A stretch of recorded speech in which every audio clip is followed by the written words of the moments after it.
Well, hey there, rock stars. Sarah Rockin' Robbins here. So excited to be with you on another episode of the Rockstar Recruiting School Live. Before we get started, let's get acquainted. Go ahead and shout out below who you are, where you're tuning in from, and drop a 1 in the comments below if this is your first time watching, because I would love to say welcome to all of you. Remember, you can share this onto your Facebook page or your team page for a shout, a share for a shout. And remember, the more who know, the more your business will grow. So make sure you share this with the rock stars on your team.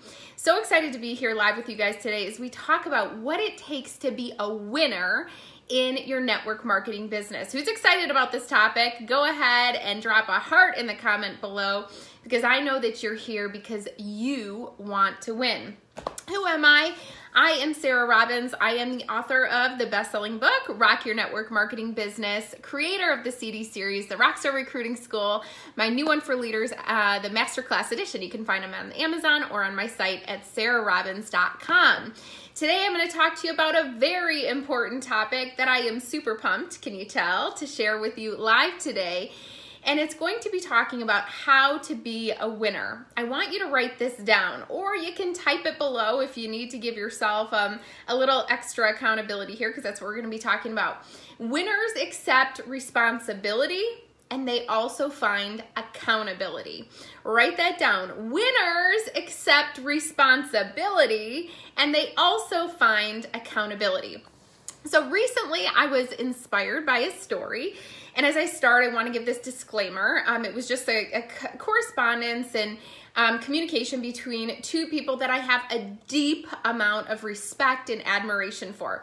So as I share this story, I want you to know that I think nothing but incredible things about the individuals who I'm going to be sharing the story, but kind of sparked some introspection in me and saying, okay, you know, how am I leading? But also, how am I doing also as well as being, you know, the student of our business as well.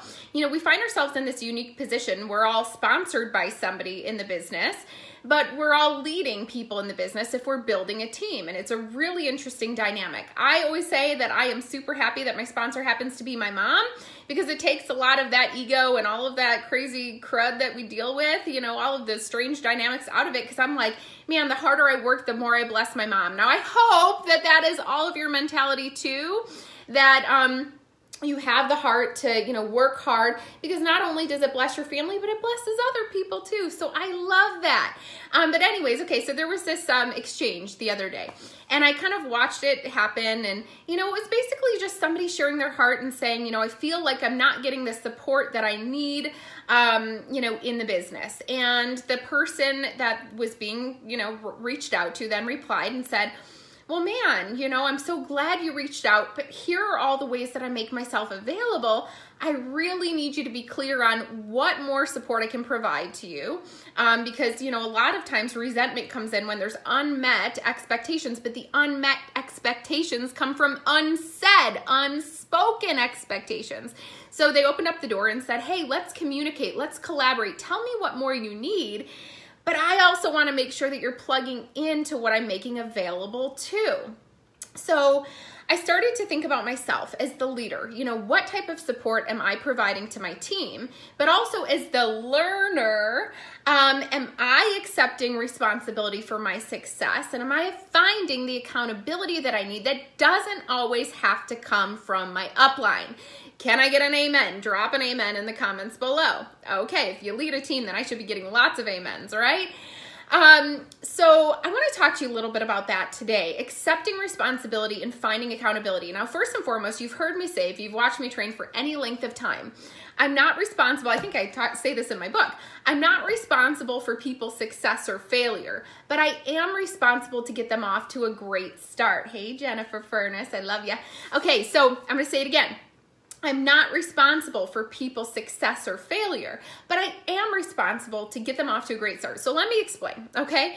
What do I mean by that? First and foremost, I can't say, well, so-and-so was successful because I was such a great leader. But in the same respect, I also can't say, well, so-and-so was such a failure because, oh my gosh, I'm such a failure. You know, I've recruited personally a couple hundred people in my business. And we've got the most successful team. And, you know, I look at the amount of top leaders that I have direct to me, and I look at the success that we've built as a team. But if I'm going to be honest, not everybody has gone the distance. Now, I pride myself on how I start people successfully. Back in the day when our company was so brand new, we didn't have trainers, trainings, we didn't even have a compensation plan yet. We have all those things now, of course. But I took it upon myself as my responsibility as a former kindergarten teacher and educator, teaching and learning. It's what I love, to create systems for a team, and no wonder we grew. So I give that same excellence. I give of myself for everybody that I sponsor. Why do some people go to the distance? Why do some people not? Well, at some point we have to take responsibility. I'm actually still in my workout clothes today, by the way. I came back from working out with my trainer. I did fix my hair a little bit, so, you know, don't be deceived. I don't, you know, have perfect hair after I work out. But, you know, the reason I share that is I was just with my trainer and I thought about, well, gosh, can you imagine, like, if she showed up every morning at 9 a.m. and I didn't show up, and I was like, well, gee, Lynn, you know, I'm just not happy with my results. She'd be like, you never did the work. You never showed up. I showed up. You know that saying where the teacher shows up when the student is ready? I mean, I have to show up.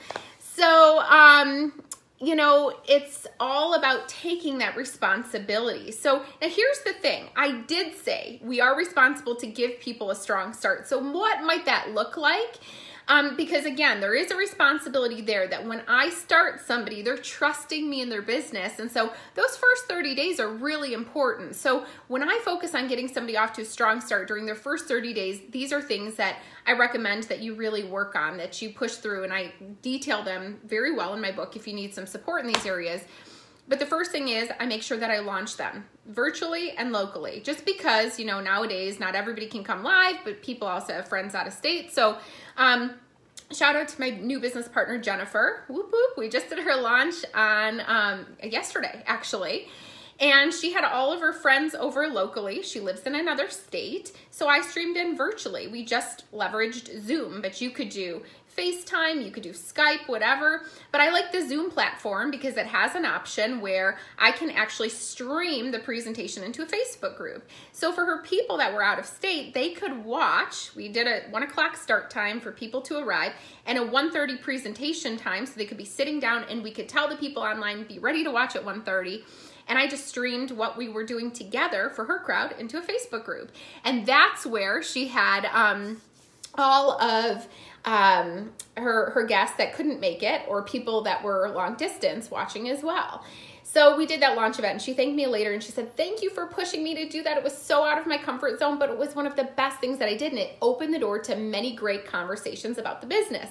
So I'm proud of her. So I pride myself in making sure that I recommend and do that the launch event. The next thing is working their list with them. You know, it's one thing to say, write down all of your names and start calling people. Well, that's like a foreign language to people if they've never been in the business before. So instead, have them write their list, give them a memory jog or ideas of who to write down, and then have them star their top 5 or share with you who their top 5 are and why, and brainstorm through those first 5. Inviting language. How should they reach out? And what do they invite them to? And so start working through their list with them and provide a way, you know, give them ideas of language, give them ideas of how to reach out, and provide a way that they can schedule those calls with you and ask them, is there anything that would keep you from reaching out to these people? And if so, now's the time to talk about it. Is it mindset? Is it skill set? Let's talk about this here, okay? So working on their list and really working through together those first 30 days. Who's your hottest prospects today? How can I help you reach out to them? And then, of course, going through their launch events too, and being available for their income producing activity. Now, beyond those 30 days, these are the things that I recommend that you have in place to be a good leader to your team. First and foremost, be available for their income producing calls. I have leaders who 10 years later are leveraging me for 3-way calls with prospects, etc. I give a time trade link every week, which is just an online scheduler I like to use. And they can book me for times. And my team knows my calendar is always there. But here's the thing. I'm not going to reach out to you and be like, oh, you didn't book me today. You don't have me on the books today. What are we going to do? No. Remember, I am making myself available, but I will match your efforts. So as much or as little as you'd like to put in, I'm here. You want 10 calls today? I'll be available for all 10. But if I don't hear from you for 10 years to book a call, I'm not going to chase you down either, okay? Remember, I'm telling them, open the door to communication. What creates resentment? It's unmet expectations, but it's your unspoken expectations. If there's something I can help you with, mindset, skill set, speak those things to me.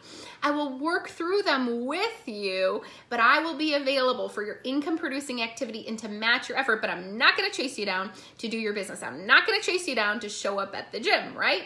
Okay, so also provide a place, for them to provide a place for your team to really create community. That can be through a Facebook page or a team page that you might have or your team might have, and also through training opportunities as well. For us, we do a weekly training call and provide team pages where people can ask questions and plug in too.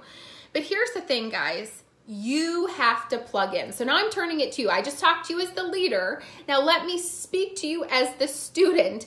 You have to plug in too. You know that saying where it's you can lead a horse to water, but you can't make him drink? Well, I can lead you to the proverbial prospecting pool, but I can't make you pick up the phone. I can't make you put that calendar on the event, okay?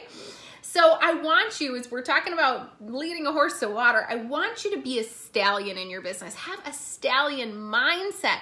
Last week we talked about having a spirit of excellence no matter the season.